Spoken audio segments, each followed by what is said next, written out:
Hi guys, Rix here. Hunt Showdown is a tough game, but sometimes you just gotta loosen up a little and have fun. In this video, I will show and explain 10 of my favorite ways to get kills in Hunt Showdown, and rate them in terms of difficulty. Each method in this video will be better than the last, so I can guarantee you don't want to miss number 10. Let's dive into it.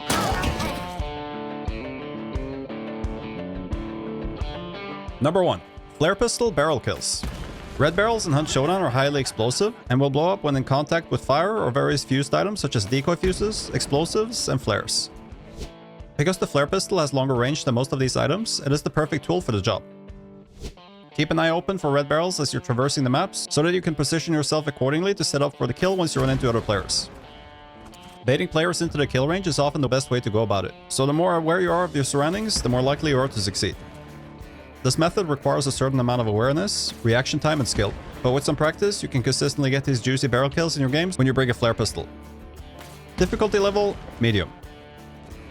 Number 2. Poison Bolt Wallbangs. This next method is quite simple. Poison and choke balls fired by the hand crossbow create clouds on impact. These clouds penetrate surfaces, meaning you can hit targets through walls, floors, and various objects. One of the most fun ways to utilize this is to fire a bunch of poison balls at the ceiling when an enemy hunter is above you. The poison clouds will penetrate the floor beneath them and deal damage to them if they don't have an active antidote shot. If you fire enough of these bolts, the opponent will usually be stuck without any options to move and eventually die if you can fully cover the area surrounding them. To pull this off, start by tactically poisoning the floor where you believe the enemy is hiding, and follow up with a series of poison balls surrounding them, and blocking exit points such as doors or ladders. Then keep hammering them until they're dead. For this strategy, you might want to bring an ammo box or two to be able to replenish your poison bolts, and you certainly want an antidote shot for yourself just in case you need to move through the covered areas. This method is very simple and requires very little planning. Difficulty level, easy. Number 3. Flashbang Melee Rush. An item that a lot of people have forgotten about is the flashbang. This consumable takes a couple of seconds to wind up and makes quite a lot of noise whilst priming, meaning the enemies can react to it or get out of range if they're quick. The other downside is that the flashbang works in an AoE, meaning you'll flash yourself as well if you're too close to the impact. Fortunately, you can bypass both problems very easily. Grab the Surefoot trait, which allows you to sprint when using tools and consumables. This makes it nearly impossible for enemies to outrun you as you're priming the flashbang. Secondly, grab the Bulwark trait, as it drastically reduces the duration you are flashed. Select your melee weapon of choice and load it into a lobby. Bounty Clash is perfect for this method. For this strategy, wait for an enemy to get close, prime the flashbang, and chase after them if necessary. Throw the flashbang at their location or at the floor, flashing you both. Since you will be flashed for a very low amount of time, you get to watch them waddling around like a headless chicken and swing your melee tool of choice whenever you please. This method is quite simple, effective, and hilarious. Difficulty level, easy.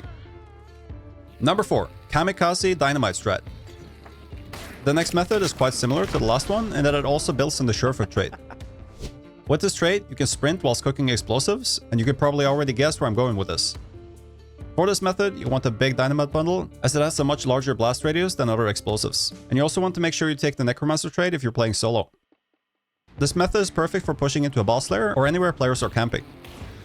Start cooking your dynamite and charge into the compound trying to get as close to the enemy as possible, or in between them if there are multiple. If you're solo, it is recommended to self-revive as soon as possible after the explosion, while the dynamite cloud is still covering your body. If you did your job well, there won't be anyone left to deal with, but if you didn't, hopefully the laugh was worth it. This method is very easy to set up for, however it takes a bit of luck, good movement, and map knowledge. Difficulty level, medium. Number 5. Bomb Launcher and Concertina Arrows. One of my oldest meme loadouts is the Concertina Arrows and Bomb Lance combo. With the addition of the Bomb Launcher, you don't even need the Quartermaster trait to pull this off anymore. The idea is quite simple. Lock down the enemy by firing Concertina Arrows at their feet. Once they are locked down, immediately switch to your Bomb Lance or Launcher and hit them with a sticky bomb. Because the enemy is unable to move, it is tremendously easier to land the projectile, and most of the time they will be panicking or trying to heal, which gives you the opportunity to lean back and enjoy the view. This method is very simple to set up for and can be applied in most games. However, it does require somewhat decent reaction time and aim to pull off consistently. Difficulty level, medium. I'm back, baby. Number 6. Sparks and Choke Balls combo.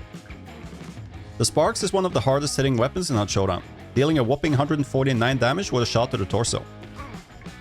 This leaves the enemy with just 1 health, which is really unfortunate, until you realize that the choke balls I mentioned earlier deal 1 damage when the cloud impacts on a hunter. You've probably already done the math, but if you haven't, that makes up 150 damage, which is exactly the max health of any hunter in Hunt Showdown. What makes this method so absurdly hilarious is that the choke claws, as I mentioned earlier, will penetrate surfaces on impact, making it nearly impossible for the opponent to get to safety in time. We got one. To pull off this strategy, load into a game with your favorite Sparks variant and a hand crossbow with choke bolts. I prefer the Spark Sniper, as I find it a lot easier to consistently land shots in the torso. Once you find your target, land a chest shot and immediately switch to the hand crossbow and fire a choke bolt at the feet of the hunter, or at the cover they're hiding behind.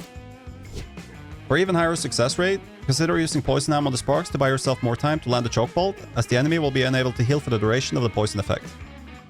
Fun fact, if you headshot someone with a poison or choke bolt, it will one-shot kill them regardless of their health. This method is very easy to set up for, but requires decent aim to land chest shots consistently, as well as good reaction time and aim with the hand crossbow. Difficulty level, hard. Number 7. The Triple Beetle Strat. Next up, we have one of the most absurd strategies in the game overall. This method is extremely simple, and even more terrifying than the ones I've covered so far. What sets it apart from the others is that it is entirely dependent on a synchronized team. While it can probably be pulled off by a duo, you generally want a trio for this method. The method builds on Stalker Beetles. As you may or may not know, Stalker Beetles deal 50 damage, cause bleeding, and will poison enemy hunters on impact. If you're good at math, you'll now once again realize that 3 Stalker Beetles equate to 150 damage, which is exactly what you need to kill a hunter. To pull off this strategy, load into a match with a minimum of 1 Stalker Beetle per player, but ideally 2 or 3. Once you have found your target, take cover at a secure location and deploy your beetles. For this to work, you need to make sure you keep a bit of distance between the beetles, as one beetle exploding will kill other beetles if they're too close. Decide on who will go first, second and last, and fly your beetles in sequence at the same target. Because of the bleeding, poison, and consistent Beetle Barrage, the enemy will usually be unable to do anything about it, and because they are poisoned, they can't heal in time before the next beetle hits them. A pro tip is to take the Pain Sense trait so you can track the damaged hunter through beetle view, making it much easier to land the second and third beetle. Once you have exploded your beetle, send in another one just in case the second or third beetle gets shot down or misses the target. This method is very simple and not very hard to pull off with some practice, but it does require a synchronized team, preparation, and some skill in beetle piloting. Difficulty level, hard. Number 8. Shovel Bonks. The sound of the shovel is like a good fart.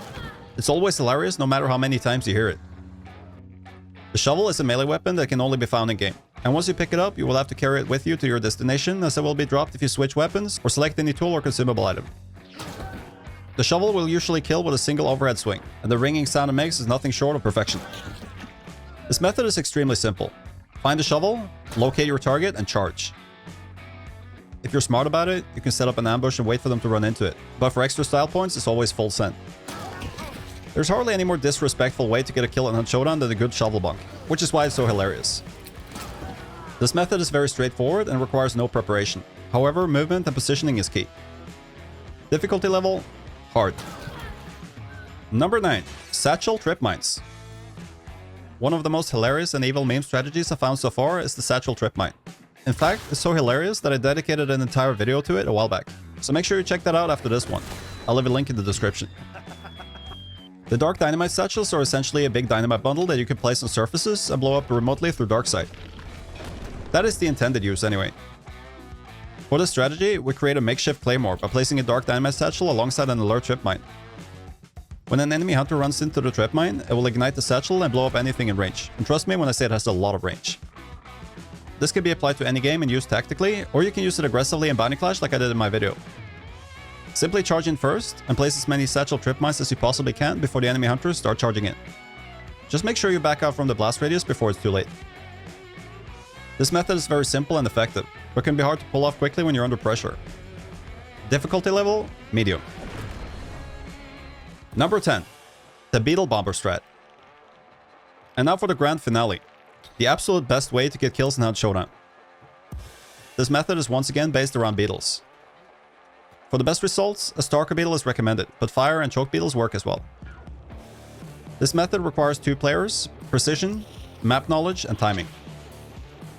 One player needs to carry a beetle, while the other carries a sticky bomb. Suck on that. Let's go. To pull this off, position the beetle operator a bit further back in a secure location, and fly the beetle close to the point you want to attack. The player carrying the sticky bomb needs to be close to the beetle. Once you have decided on an entry point for the beetle, carefully throw the sticky bomb onto the beetle. The beetle operator will then fly the beetle at the enemy. If you're using a stalker beetle, you can explode the beetle and thereby explode the sticky bomb as well prior to the 8-second explosion delay. If you use a fire or choke beetle, you will have to wait for the sticky bomb to blow up, as the fire beetle will not trigger the sticky bomb, causing it to fall to the floor instead, and the choke beetle will defuse the sticky bomb if you explode the beetle. This tactic is tremendously difficult to pull off, and in well over 5,000 hours of playtime, I've only pulled it off a few times. However, it's been worth the effort every single time. Difficulty level, extreme. Oh, you got a bunny. Let's go. That's it for this video. Hopefully you found some of these methods interesting, and maybe even learned something new. If you did, don't forget to like the video and smash that subscribe button.